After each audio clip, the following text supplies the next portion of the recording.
We're now going to have our next panel session, so can I ask our panelists to come and join me on stage?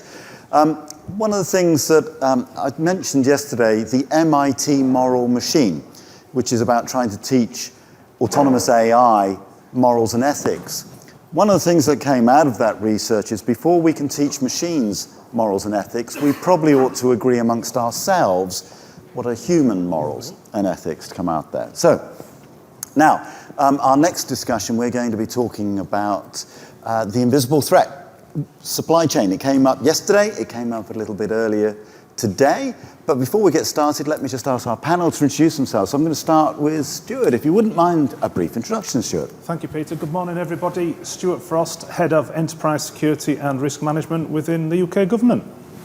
Thank you. Harshad. Hi, I'm Harshad Toke. I'm the Chief Architect at Becrypt. We're a supplier of software in the UK Government. Thank you. And Jay, we know we've heard from you before, but if you wouldn't mind. So Jay Vinda, Global CISO and Cyber Risk Engineering Lead for Mosaic Insurance. Right. Now, supply chain risk, enormous, because not only, I talk to a lot of procurement professionals, not only do they have to have a plan A, they now need plan B, C, D, E, F, and multiple tiers.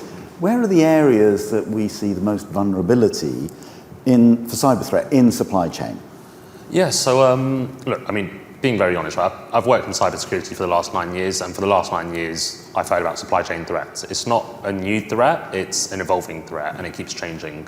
If we think about the types of use cases and what we're seeing out there in the landscape, it's suppliers and organizations being abused and misused to produce initial access vectors into other organizations. We saw that with the social engineering attacks with M&S and JLR. We've seen it in lots of other cases as well. But we're also seeing suppliers and organizations being used to create collateral damage impacts on other organizations as well, whether that's business interruption through the Blue Yonder ransomware attack that we saw in, I think, November, December last year. We also saw it with Collins Aerospace this year where no one could fly, and that was really annoying. Luckily, my flight to the US was the week after, so that was all recovered by the time I had to fly, but it impacted a lot of people. And we're seeing it evolve away from business interruption into the data breach space as well. So Q2 this year, we saw Salesloft Drift being attacked and abusing their integrations with other platforms and tech systems to basically jump into like Salesforce instances and steal mass amounts of data from there as well. I think the thing that we need to recognize is, supply chain threat is evolving, and to try and understand why it's evolving and why it's a favorable target, I think you kind of need to put yourself into the mindset of a criminal a little bit. If you're a financially motivated cyber criminal, you want to make the most amount of money with the least amount of effort. That's simply it. And so if you're attacking a supplier who is a single point of failure or dependency on multiple customers, attacking them means that you get to increase the pressure on that organization to pay off your extortion demands. But you've also got the opportunity where you can attack one entity and have that collateral damage and abuse use cases onto other organizations where fewer attacks can lead to greater extortion demands as well.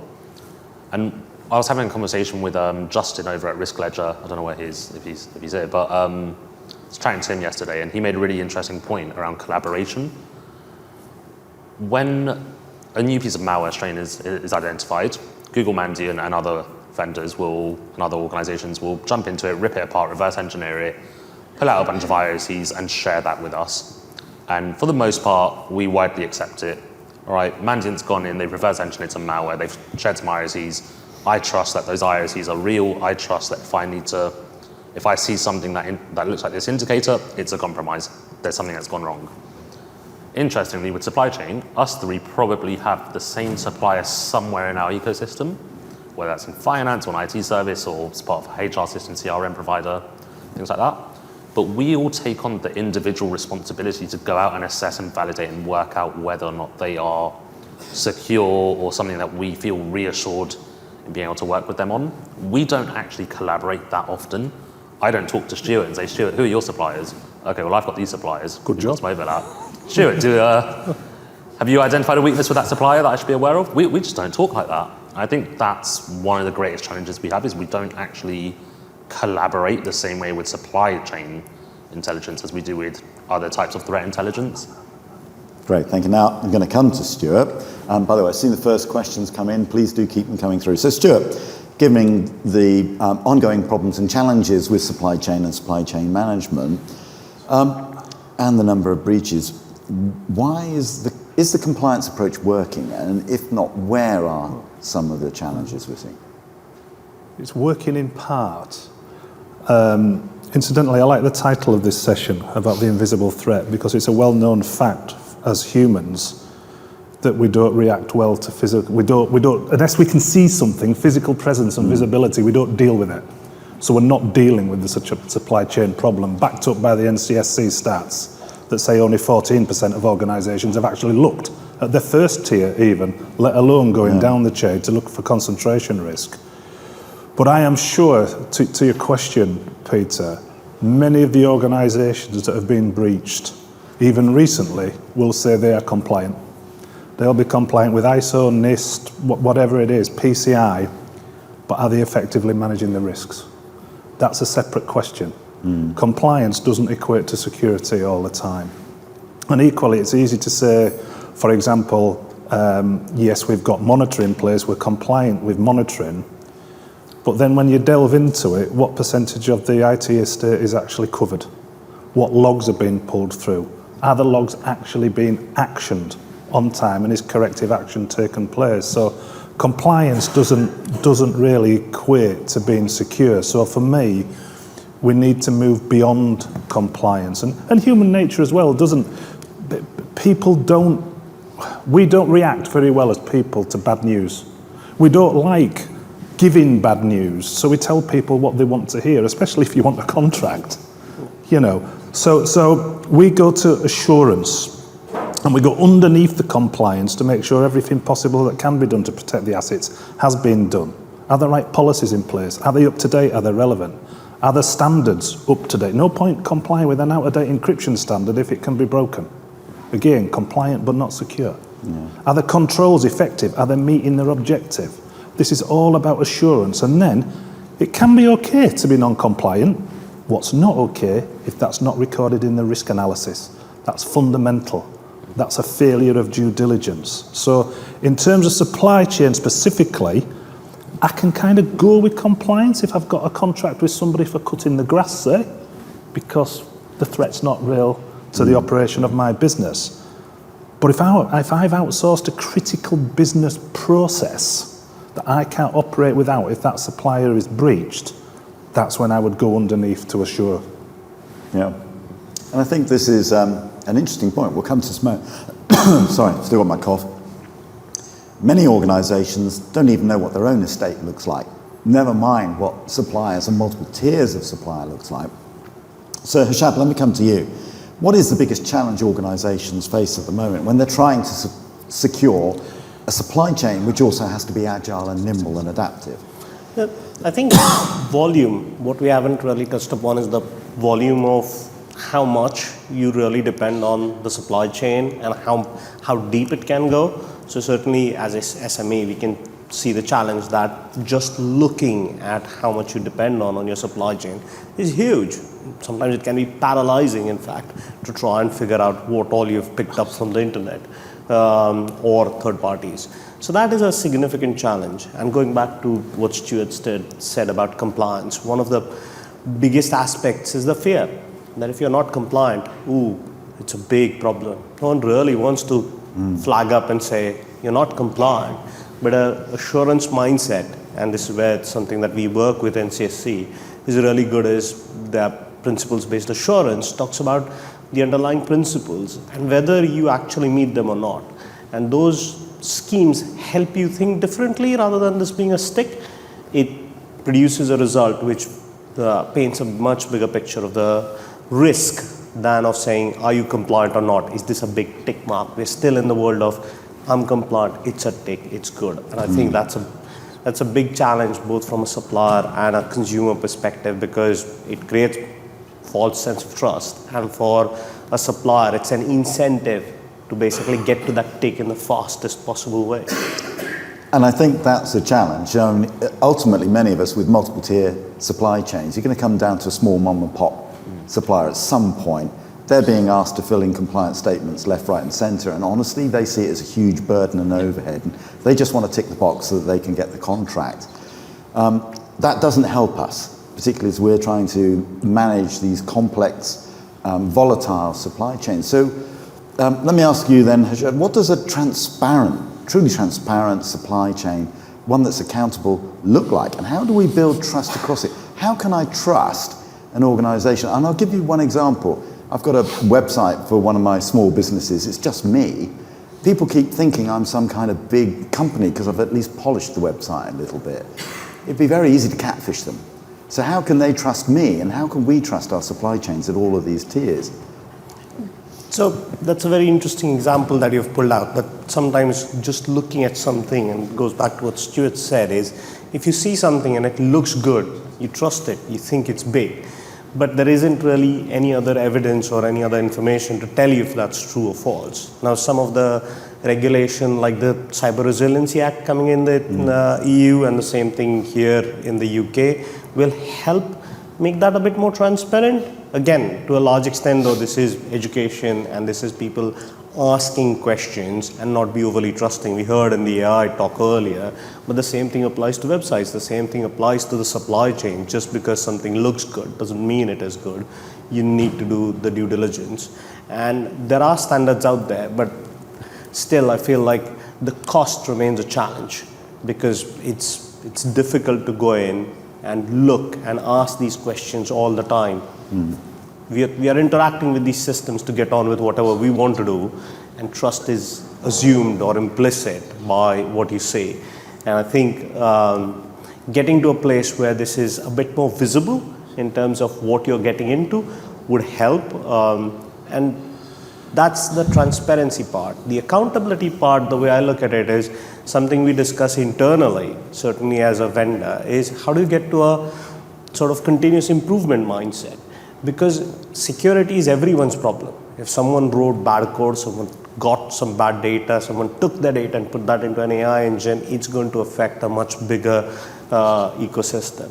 So accountability for me is actually much more at the grassroots level, where you need to push that back to people and make people really care about it, almost the way the attackers care. They will try, they'll try 50 times, they won't get disheartened if they fail 49 times.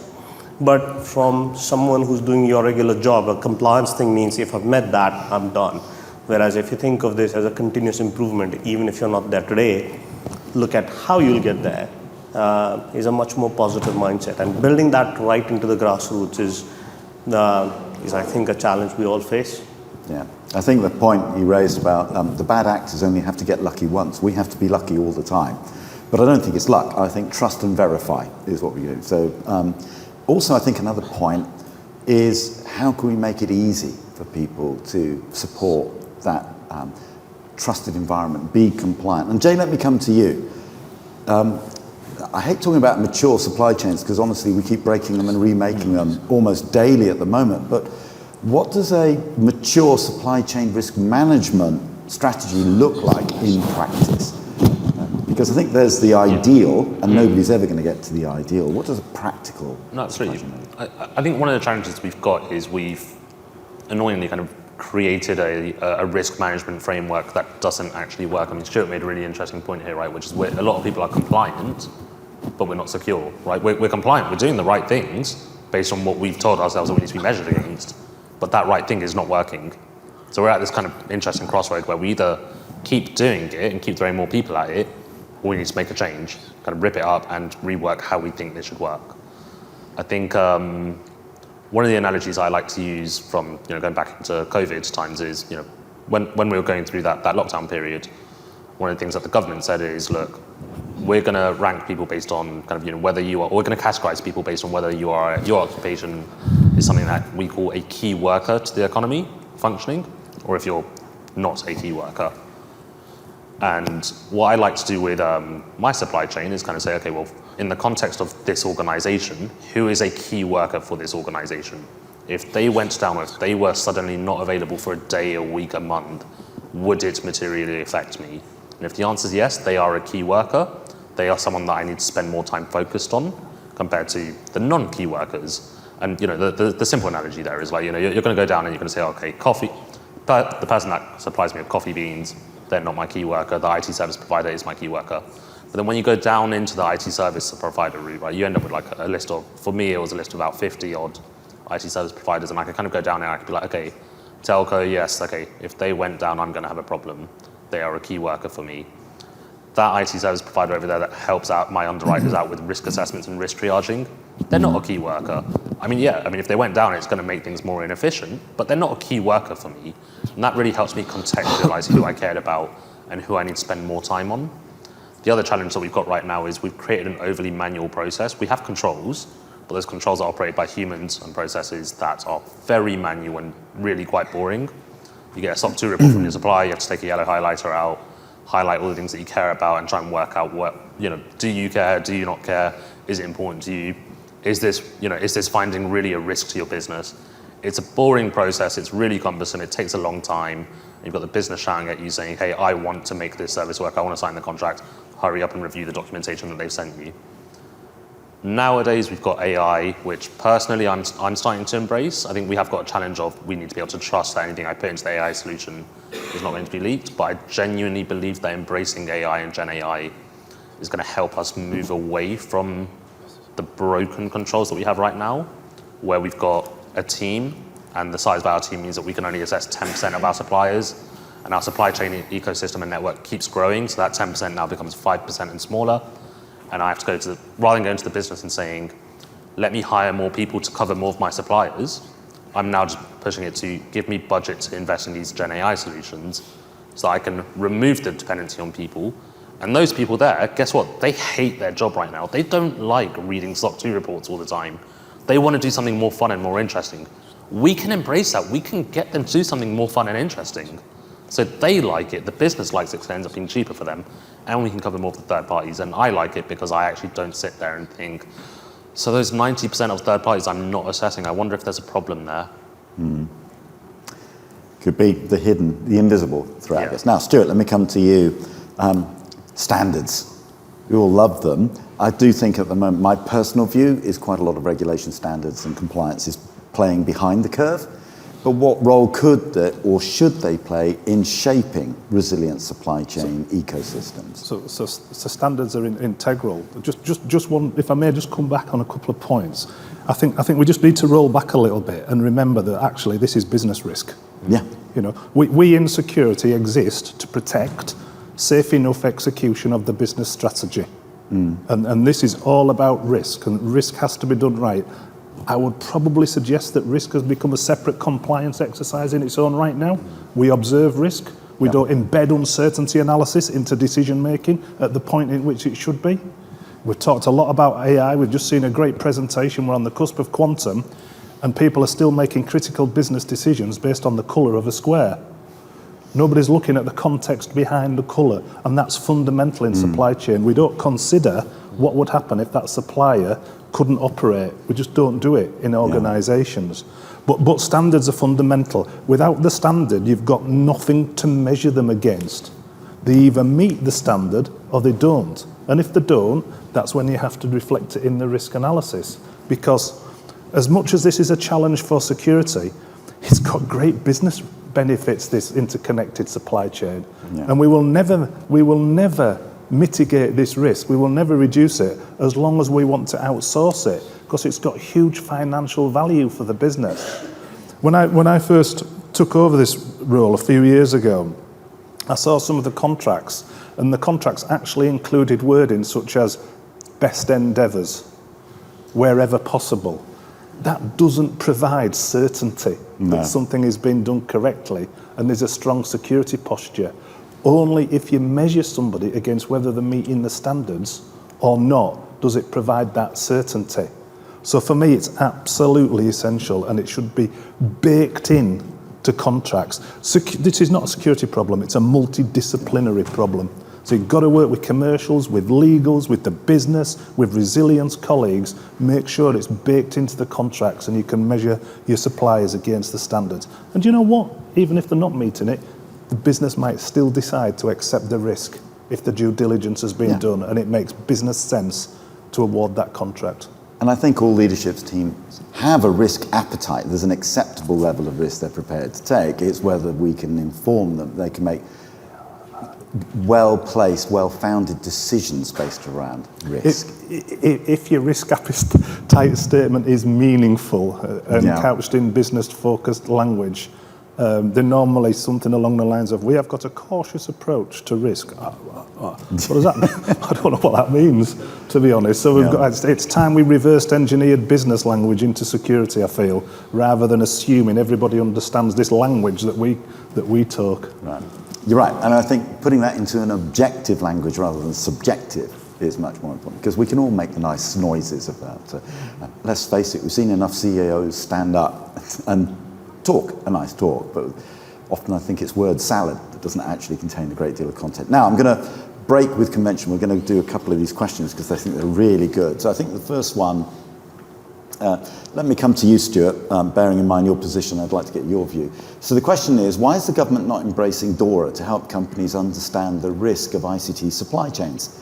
JLR and many others support its need, understand it's FS only. So I'm guessing that, do we extend DORA into other areas? And why isn't the government hammering that? Why is it not? Because we're not in the EU, and it's not applicable in the UK.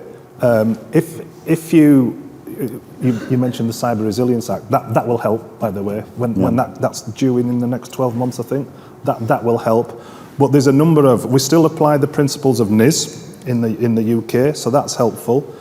If somebody does this right, and we've actually mapped our process against DORA in our particular government department, and we would be compliant with DORA. We want to be horizon scan in case the UK version of DORA comes in. But the simple answer is it's not an EU regulation. But I do agree with Jay's point about the government strategy is defend as one, and that improves the public and private sector. We should be sharing assurance. Public and private sector. We're all going to these organisations, all asking the same questions. It's a drain on our resource. It's a drain on the supplier resource. We need to share our assurance. But sorry, whoever asked that question, it may be quite a flippant answer, but it's not in the UK. But if we do it correctly, manage our risks effectively, we will comply with the Resilience Act that's coming in, and we will by default comply with DORA. And everybody should be applying the principles of NIS anyway. Right. Good answer, thank you. I think it might be a perception that in the desire to be agile and nimble, you throw compliance out of the window, or you water it down, so it's an effect, I think. From that. Humans are fallible. Yeah. But your point earlier, good compliance is good business. And I think that, as you say, it's protecting the business. Now, I'm going to get one more question. So it's an interesting one. I don't know who's going to want to take this. There's talk of ransom payments becoming notifiable in the UK. Do you think this will help or hinder businesses that are recovering from extortion attempts? Who'd like to offer an opinion on that one? That's a tricky one, isn't it? Do we go public on that? I'll start. I'm not going to have a solid answer to this, but I mean, one point of view that I can make for this, for why we should do it, is that kind of reputational bit of, well, if I have to declare that I've been hit by a ransomware and I'm going to pay the ransom, then I need to proactively put in place strategies to avoid being into that scenario. But there's also reasons as to why we wouldn't want you to be able to publicly make these things notifiable as well. I think it's a bit of a chicken and egg situation. It's a nuanced discussion, I think. Yeah. Good one for coffee later on. Now, let me just come back. I'm going to ask each of you to just share a practical steps. I'm going to start with you, Stuart. We've only got a couple of minutes. So what practical steps can CISOs take today to embed security into procurement and vendor onboarding? So that whole thing about, are we onboarding people correctly? Remember, this is not a security problem, it's a business problem. You can't do it in isolation. It's a multidisciplinary problem. Your colleagues in all the areas I mentioned earlier are critical to sorting this. And also, there's clearly a problem. The metrics back this up. Everybody's concerns, your survey yesterday backed this up. Take small steps. Perhaps identify your business critical suppliers as a starting point. Don't try to do it all. Who are the suppliers that are critical to your business? If they can't operate, you can't operate. Target them first. Overlay the commercial information to find out, follow the money to find out who they are, and target them first. Then you can build from that who are the critical suppliers to the critical suppliers. But clearly there's a problem because only 7% of organisations in this country have gone below the first tier. So start slowly. Don't try and solve it all at once. And I think an example of that was what we saw during COVID, in that the manufacturer that makes chips that go into engine management units shut down their factory. This is an ATP chip that suddenly became unavailable worldwide. Now, I think most of the organizations would not have seen them as a critical supplier because they're not perceived as a strategic supplier, i.e. we don't spend a ton of money with them. And yet that one ATP chip, unavailability of that completely halts auto manufacturing. And that's where we in security wouldn't know who the critical suppliers were. You need to talk to your business resilience colleagues, look at the business impact assessments, all that kind of stuff, to identify the criticality of the system or the process. Jay, one step that CISOs can take now to help strengthen supply chain resilience. It's largely linked to what Stuart's saying there, and it goes back to that point of identifying who your key workers are in the business, right? If right now we categorize third parties based on, I say we as like a collective across various procurement departments, we focus on the financial value of how much we're spending on a contract. Sometimes we'll bring security into it, and security is getting definitely much more embedded into procurement processes where we consider what data we're sharing and the availability impacts. We consider the BIA bit as well. I'd say flip it a bit. Go back to your resiliency assessments. Go back to how you plan out your recovery processes, and start thinking, okay, what is the minimum viable business for us to continue operating? And you won't be able to answer that question yourself. You need to go and talk to the business about it. Figure out from their perspective, what is a minimum viable business, and then how does that build back up to the current state of the business, and start mapping out which third parties you are dependent on for that. The second bit, if I can have a second point, is we need to get better at collaborating, right? We need to get out of this mindset that my supply chain ecosystem is confidential proprietary knowledge to me and everyone else's is like that as well. We need to be better at talking to each other about who our suppliers are, working out where we have those dependencies, because quite frankly, threat actors don't care about whether we don't collaborate, right? If they can find a single point of failure, they will abuse that single point of failure. We know we have single point of failures, but we don't know where they are because we're not talking to each other. Lovely. Right. And sadly, we run out of time, so please join me in thanking our panel. Thank you. Stay there for a minute. There are more questions. We will have a break coming up in a little while, but right now what we're going to do is go upstairs into our breakout room. So please check your app. Make sure you go to the right place. Some of you have one-to-ones, so make sure you go and meet your vendor in the networking hall for that. Refer back to the app, but I'll meet you upstairs in 5 minutes. Thank you very much, gentlemen. Thank you.